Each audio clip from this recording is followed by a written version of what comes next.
New San Diego County Taxpayers Association analysis finds that local school districts are drastically underfunding pension costs. With me this morning is Felipe Monroig. He is the president of the San Diego County Taxpayers Association. Good morning to you. Good morning. It is a dry issue, but it's a very, very important issue, particularly this point to our teachers.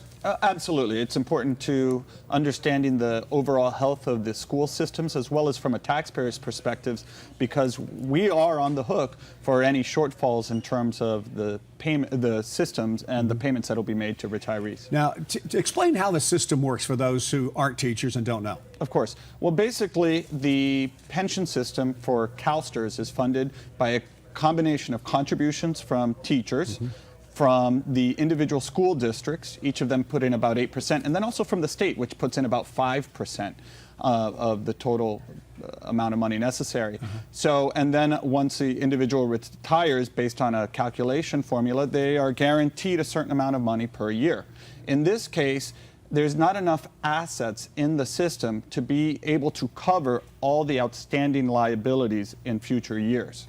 How did this happen? How did we get underfunded on this? Well, in 2000, to give you a little context, the system was actually fully funded. Now, just a decade ago, just a little bit more. Now we're facing a $71 billion underfunding shortfall.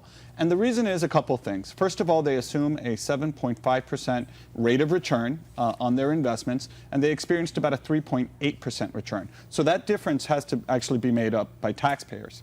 The other part is they made a bad decision.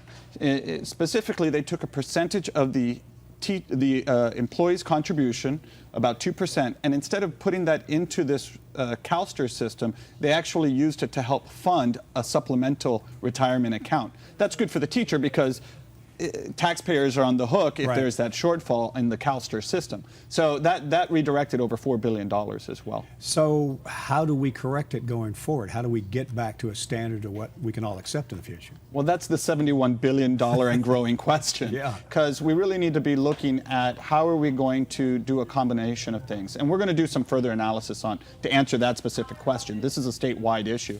I suspect at the end of the day, you're going to have to look at possibly raising the contribution rates on all sides. And maybe also looking to see how we can manage and control the rate of growth in terms of the benefits that are being given out. Yeah, I mean, we talk about the future of the teachers, and it is a teacher problem, but it's a system. I mean, it's an education problem. Well, absolutely. In the long run. Absolutely. If individual school districts are putting more money towards the CalSTRS retirement account, that's money that could be put into the schools. It could be into classrooms. Could be talking about education. So it becomes an issue of at what point does it really start to affect the services that are being provided to our students. So this has to be dealt with at the state level as well. Correct. It's a statewide problem. Here in the county, we know that all 47 school districts participate in the CalSTRS program, and just last year alone, it was underfunded by about $305 million. But this is a statewide concern. All right, Felipe, thank you very much. Thanks for having me. We appreciate you having you on. Coming up on Good Morning San Diego, who is set to take